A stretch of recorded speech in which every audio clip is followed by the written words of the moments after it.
Well, let's get acquainted with what's going to be our new home for now. Although I'll have to pick out our new... Ooh. I have 2 points to spend. Jeez. Alright. Well, there's Overload. Been looking forward to that one. Do I have most of these things purchased in this entire tree now? It's just these 3 over here, huh? Create a protective field around you, which increases all your defenses. Yay! That'd be handy. All damage resistance increased. Launches a magnetic wave that knocks back enemy waves when protective field is touched. Let's just pick up both these skills and we'll learn how they work. I'm curious about whether or not that's a toggle or not. Or even if that's a toggle. Goes into Overload to increase all electric damage, and creates a powerful field around you which increases all your defenses. We have 1 point to spend here. Go further into Charm, Exploration, Traps, Lockpicking, Stealth, Crafting. I'm thinking lockpicking might be a good idea, but Charm's also just so nice to have. 20% life on your companions, nice. I can't help it. Must max out Charm stat in every RPG. I am unoriginal. Alright. So currently we have one thing being used up by our electric weapon modifier. Let's see about our new ones. If I use magnetic armor. It's not how... Apparently forgot how to cast things. No, you do use with A, right?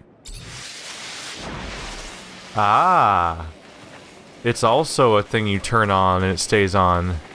So now I just have an electric weapon and a bubble all the time. How about Overload?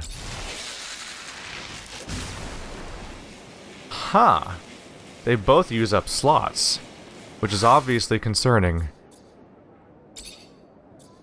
So to review, Overload, it goes into... it increases all electrical damage, which should include my melee attacks too. Magnetic armor should increase my defenses.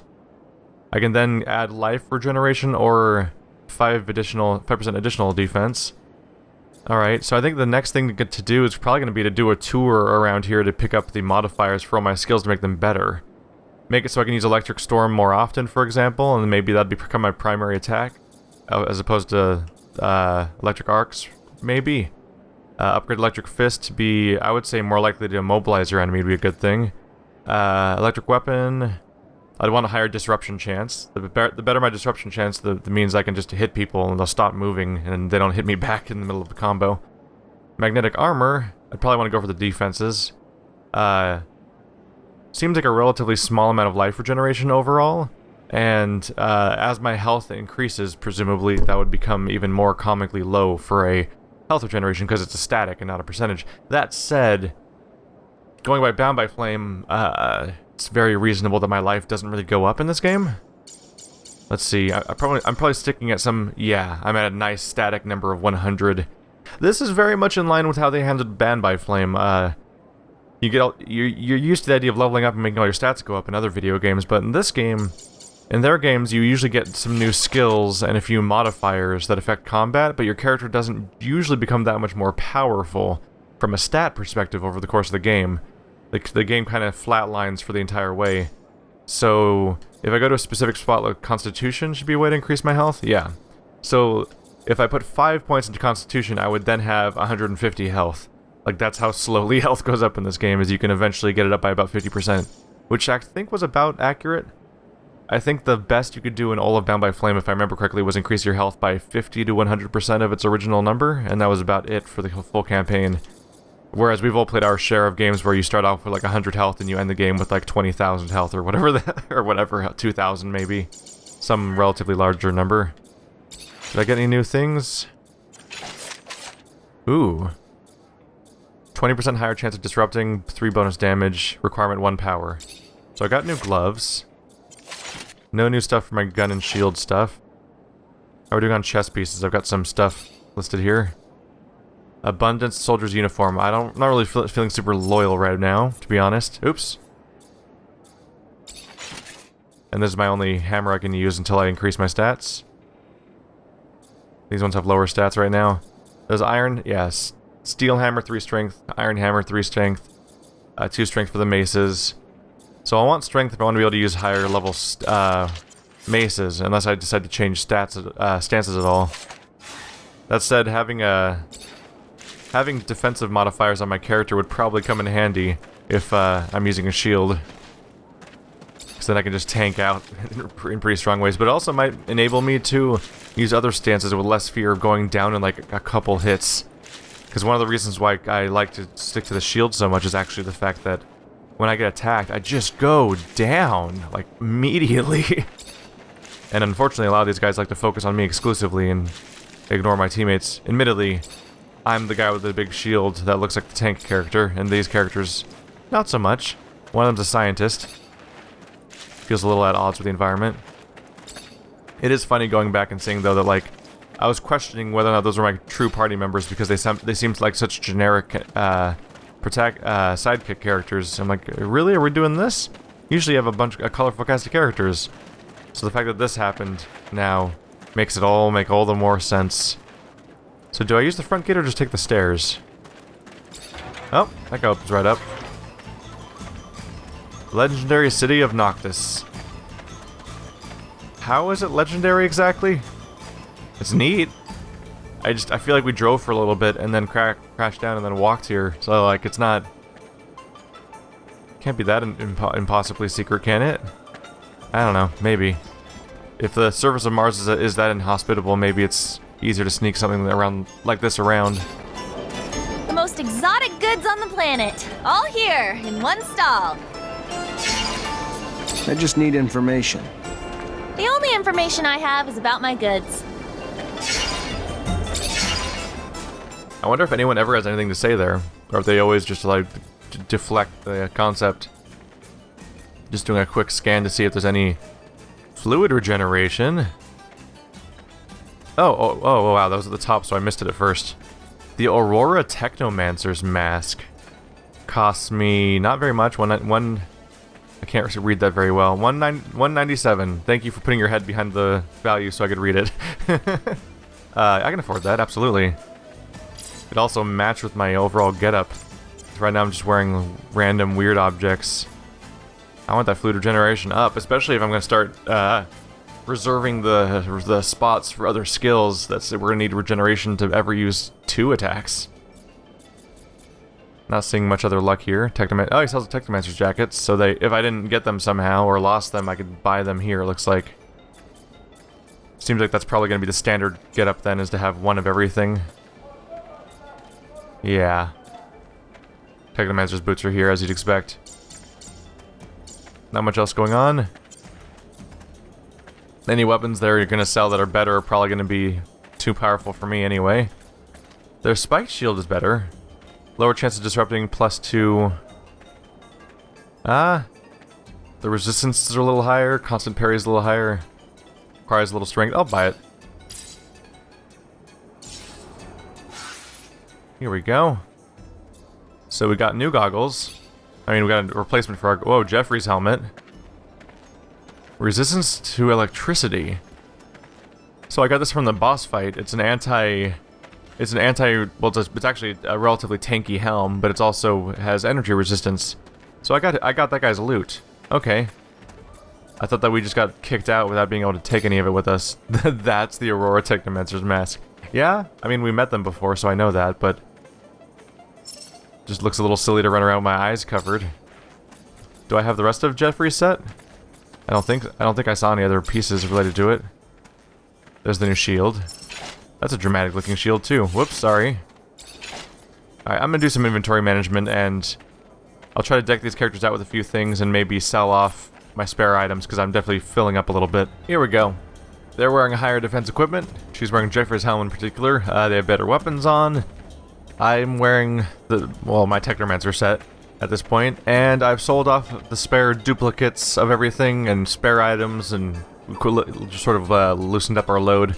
And I've kept, of course, one jacket of every skill type that I have, so I can toggle between them when I needed. This looks silly. Transitioning from the hairstyle my character had to, yeah, I'm wearing my crazy monk hood now. It's a bit of a transition. Look at this place. They really do nail atmosphere. They have really good level. They have good level design from a visual standpoint, not necessarily from a the navigating of the levels isn't always impressive, is what I mean to say. But they're cool. They're cool to look at. Our goal is to go all the way to the top of this tower, it looks like, to meet the leaders. No reason not to explore a little bit, though. Actually, yeah, we probably should not explore. We should probably just head straight up there and trigger that, because there's a good chance that you can't even pick up side quests and stuff like that until you've met with the leaders here and push the story along a little further. That's often what happens in these kinds of situations. And I'd hate to waste my time walking around only to find out I need to then retrace my steps to get a legit meeting. Hello there. Is that you? Yeah, it is. You wanted to see me? Yes. I apologize once again for having to play this role in front of you, but the situation was a difficult one, and I could not risk blowing my cover. I understand. You're one of Dandolo's spies too? No, I work for my people, even if Dandolo was a precious ally. I was in Ophir to plan an escape, but it was not exactly what I wanted to tell you about. I would like to offer you my services. You're also a mercenary? No, I am not interested in serum. And a Technomancer ally, yes. It is rare for mutants to know someone with your talents. So if you need a hand or any information, you know where to find me. And maybe I will ask for your services once in a while. All right. So he's probably a good person to compliment the party, because right now I just have 2 people that blast people with pistols. I don't know what the scientist has to offer in combat. They might just have the ability to open certain things, but I'm kind of already deep into those stats too, so I probably don't need help with that either. What really happened with your mother? I must say I didn't understand much. That stone? The police's arrival? My mother was helping me as much as she could to carry out my mission. She would provide me with information, sometimes hide mutants on the run before they could leave the city. She was a wonderful woman, Zach, but someone turned her in. Fiorello heard and raced to get me out with your aid. Though how I yearned to save her, to get to the slums to warn her.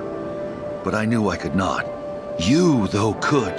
The stone was a token of recognition. She knew what it meant. If she was turned in, she had to leave as soon as possible. And if she couldn't, the drawing was made with an ink made of jellyfish venom. But why give her that poison? I didn't want her to die, Zach. I loved my mother, but I knew what the ASC would do to her in their jail. If they caught her, she needed a way to avoid being tortured. Okay, that made way more sense than I was thinking it was going to.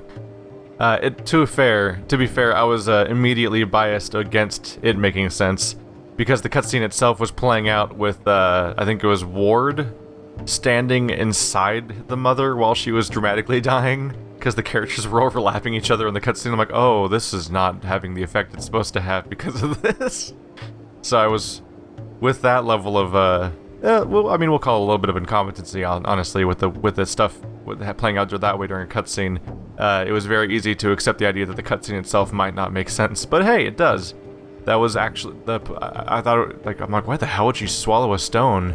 Why would they attack her for getting a stone? But no, the stone was literally poison, and she killed herself when she got turned in. And yes, it was just a massive coincidence that we walked in right and saw her right before she got caught by the people that from getting turned in. That's happened a few times now. It's a little hard to accept how perfectly my character shows up for certain events to happen. Like, oh yeah, these are Technomancer training, which could take any amount of time. The moment you walk outside, you get somebody get killed by a hate crime by the local enforcers. I'm like, what? This is timing. And then of course the suicide when she was about to get caught, and then of course when we were coming in, we the moment we walk into this base, somebody's getting murdered right outside by swarms of monsters. It happens. We just have to accept that at some point. When did you discover that you were a mutant? The first symptoms of mutation appeared when I was very young. I must say that I can't really remember very well. My mother noticed them, and she taught me how to hide the marks, even though I think that I didn't know what it meant. She was hoping to keep me close to her, but as soon as the first marks appeared on my face, they spotted me out right away. I will never forget my arrest, how violent they were toward my mother. I was just a kid. I was sent to one of the farms on the outskirts of town. That's where I learned what it meant to be a mutant. Seems like she would have been better off teaching him a little bit earlier what it meant to be a mutant. because she was going to have to face it. Although it's probably very hard to tell a child how bad their life's going to be. So you probably hope that they'll grow up a little more first before you have to. What's the mutant nation? You created it, right? It is a little overblown, but I was one of its founders, among many others. Of course, other mutants were living outside the city as runaway slaves, hidden here and there, stealing whatever they could find in order to survive. A small community had settled in Noctis and benefited from the hospitality of the merchants, who allowed them to move around freely. However, we did not have any way to defend ourselves or plan a future. We were all spread out. A few of us decided to get together. We found a place, a very unique one, and we soon started doing it up, bringing in equipment and erecting houses. As for me, I especially wanted to free as many brothers and sisters as possible. So I went back to Ophir, and I realized that nobody cared about mutants, especially if they didn't look very smart. I began to help dozens of them escape. And our nation soon began to grow. There are a lot of us now, and I hope that all mutants will be able to live there someday. It's not crazy. You get a big enough force there, and you cut yourself off from society. It might be not worth the trouble to interfere with their lives. I wonder if there's an ending here where like the Technomancers ally with the mutants because they both have already been this weird separation of the main society. Like, what if they just live in symbiosis in some separate location where the Technomancer's secret doesn't matter anymore and the mutants finally have a safe place to live? What can you tell me about Ophir's mutant pen? You saw for yourself. Violent slave drivers and harsh work conditions have reduced mutants to beasts, to the point where even some find themselves yearning to be petted. I do not hate humans, you know that. But when I think about that place, I feel outbursts of hatred. I would like to break the walls and see my brothers and sisters get out of that hell. Someday, I think that I'll do it. I'll destroy the pen. What does Noctis represent for you? It is the city of our allies. Without it, Mutant Valley would have probably never come into existence, even if some of them think the opposite. This town is welcomed and still welcomes many runaway mutants. Here they can free themselves from the servile state they were in. Noctis is somehow the freedom school for many of them. Of course, it remains a human city, and segregation is sometimes present even if it is not official. And I don't completely agree with Dandolo's decisions, but overall it is a place that I love that boasts of mixing everyone together, of bringing all philosophies into dialogue with each other, and of welcoming the hopeless.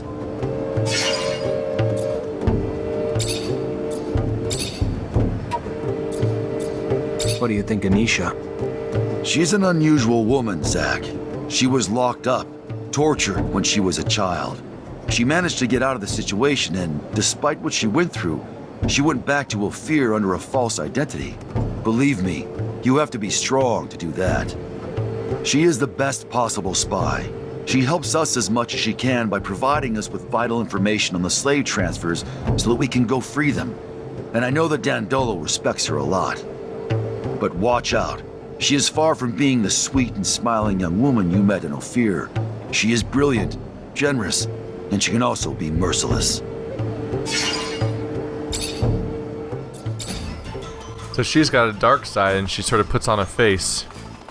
That was really jarring when I kind of when I was walking up to him. It faded to black, but then you also physically saw my character teleport to him. Can't go through here. Oh, can't go through here. Gonna take a slightly different path then. Looks like that's a spot where I can swap out what members are in my team. Oh, it's because he's standing there. I wonder if I should swap them out. Let's see.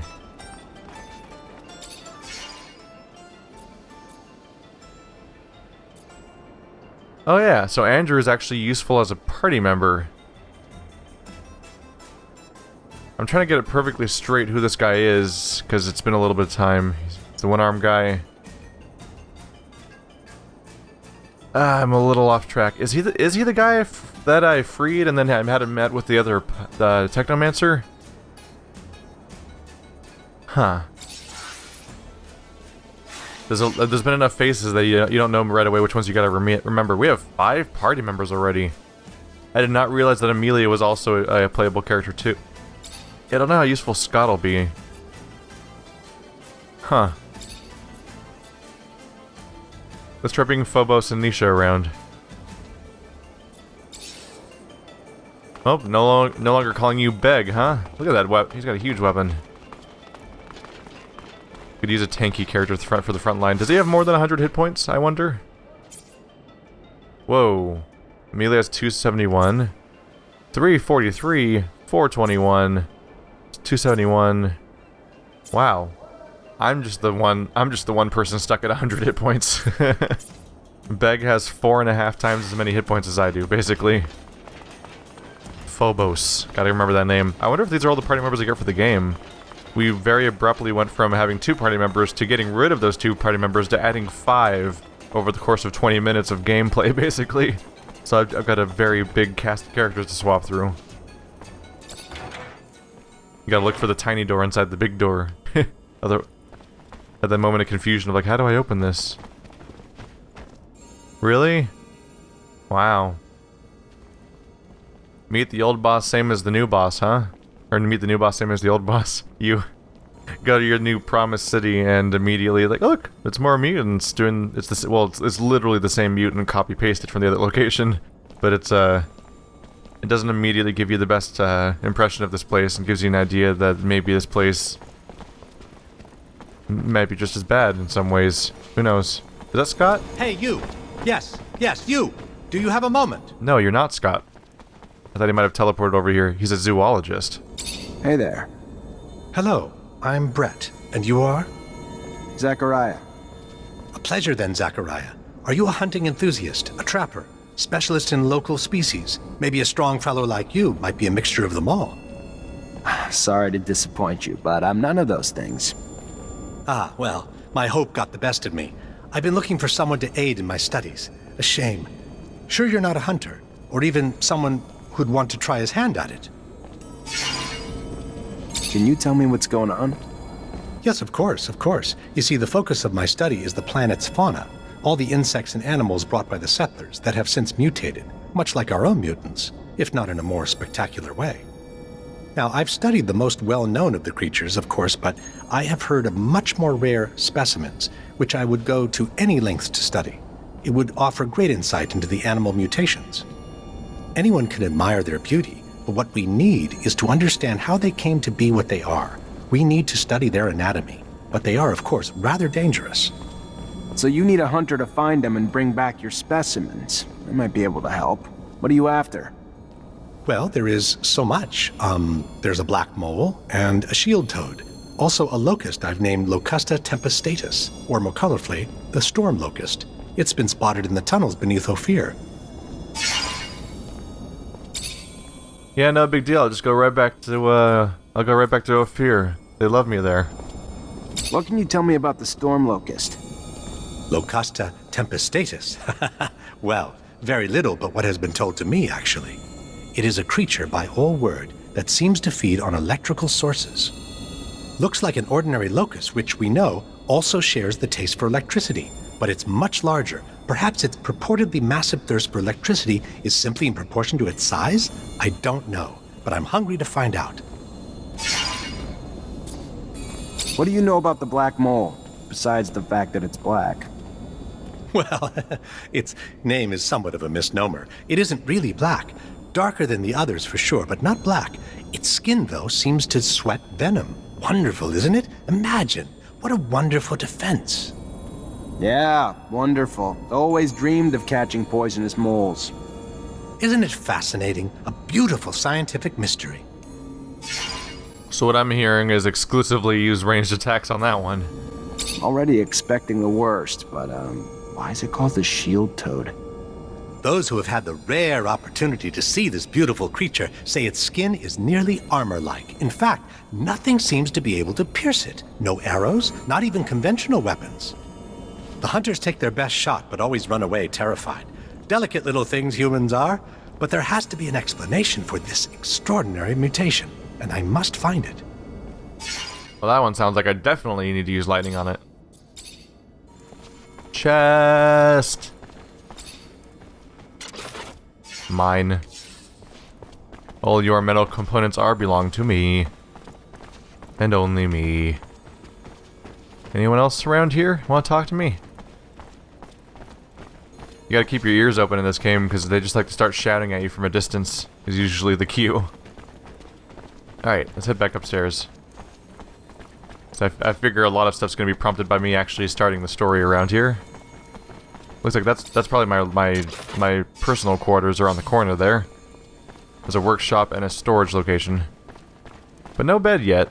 But I'm sure that comes after we get them to like me. Or at least introduce yourselves before you move in. It's just rude.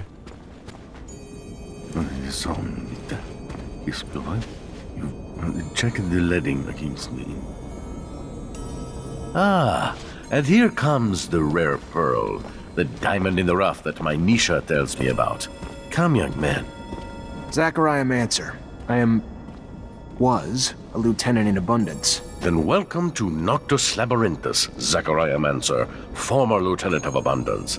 I am Dandolo, head of this fair city. Legendary city of the merchants. Apparently less legend than I thought, or been told. But hopefully as glorious as legends proclaim. Regardless, for all who come seeking asylum, it opens its arms to you and your companions. You are free to call it home. Like all who have come before you, you will honor our only request, that you make yourselves useful to our city. I'm sure your skills will place you in high demand. Noctis' first Technomancer. Exciting. You'll have all the help you need with Nisha and Lucky, who I believe you've met. We'll give you a room to get some rest. I hear your trip was quite eventful. There is something else. I would like to personally discuss my expectations of you. You hear? War between Abundance and Aurora's winding down. Aurora took Green Hope. Just left Ophir a few hours ago and didn't hear anything about that. That really surprise you? Your little censorship office probably hasn't decided what to do with the information yet. No. Don't look at me like that. You don't belong to Abundance anymore. The truce doesn't behoove us. During peace, the corporations become more suspicious of us and our business suffers. Our city could even be discovered, which would be catastrophic. In legend, it must remain. What do you... No, let me speak. Your welcome here comes at a price. I want you to attack an Aurora convoy. It's right up your alley. And why would I do that? I didn't finish. You will do it in Abundance uniforms, dissolving the truce. Do what you want with the soldiers, but let the civilians live. They need to be witnesses that will report back to Aurora. So you keep the war going? Precisely. And while you're at it, bring back the uniforms of the Aurora Technomancers you dispatch. I'm sure I'll find a use for them down the road. Another thing, much more trivial this time, I assure you. The rover you came in on, I'd like you to move it. Put it wherever you want, do whatever you want with it. Just make sure it's not in the way in the canyon. I just don't want Ophir to stumble over the machine and, as a result, find the road that leads here. Yeah, I'll see what I can do. Oh yes, one last thing. My spies gave me a little tidbit that might interest you. Right after your escape, the ASC arrested your Technomancer brothers. That's what you call them, right? From Ophir. Their fate's uncertain, but if I was you, I'd be worried for them. If you're worried enough to want to help them, maybe we can set up some sand sails to get you back. And your help comes at what cost? Assuming it's not out of the kindness of your heart. Don't be so bitter, Zachariah. Business is business, not personal. I just thought a few Technomancers on our side might be useful. He wants me to try to bring them right back here, is basically what's going on here. So, he, mixed feedback here. Or mixed results, I guess I could say. Like usual, everyone I ever encounter, that everyone in power that I have to work with has really mixed things. Like, the other person was asking me to execute people, and like now this person wants me to restart a war that we've gotten extensive descriptions from Ward about how it is just hell. And it ruins people, and it slaughters people, and it doesn't accomplish anything, and now there's a truce. This guy wants me to start it right back up, which is kind of awful, honestly. But on the other things, yeah, the rover's our responsibility, obviously, and this place is supposed to be a secret, and we endanger them, so we should move the rover. And also, really good information to know that our Technomancers are in trouble and that we should go save them, so that's also useful. So yeah, mixed responses here. You want to attack a convoy to reignite a war? You know how many people die in those wars? How many are mutilated, taken prisoner? Not precisely, but I think I have a clear idea of the numbers, yeah. Every battle has its purpose, Technomancer. Abundance has fought Aurora for years for more power, out of idealism that their philosophies are more righteous than Aurora's. We don't just fight the corporations because of their damned ideals. What we do for our survival, for the survival of the misfits of Mars, the rejected, the poor, the outcasts of corporations. We fight for those who find a home with us, those I promised to protect. This mission worries you, and I get that. I do. Which is why I'm not asking you to attack your old brothers in arms, but rather just carry out the same attacks you did countless times before, under different command. I don't know how I can move the rover. Pretty damaged. I'm sure you can find a way to move it up here. Not sure sand sails can help, but maybe you can couple it to some ostriches. Maybe your explorer friend didn't tell you, but some corporations would start a war to own such a machine. I'd repair it if I were you. Hell, sell it if you don't think you'll ever need it. I'll be honest, though. Rovers offer freedom no other transportation does. Word is, they can even reach the North and South Poles. Just something to think about.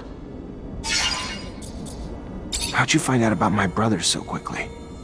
Well, besides the fact that your accident and eventful arrival slowed you down, my messenger's sand sails make up in speed what they lack in protection. And of course, the arrests of Abundance's most powerful strike forces were worthy of dispatching agents to keep an eye on the situation. You haven't even given a thought to how this disrupts the current balance of forces, have you? You know why they were arrested? The official statement is that they were suspected of treason. Victor's pretext, I'm sure. He's a man who hates anything not under his control. Was probably planning this for quite a while. He didn't get what he wanted going at it indirectly, so he just took it head on. Whatever hope you have for their lives, I'd start to come to terms. They're probably being tortured for their secrets as we speak. And as soon as they give them up, they'll be executed. If you care about them...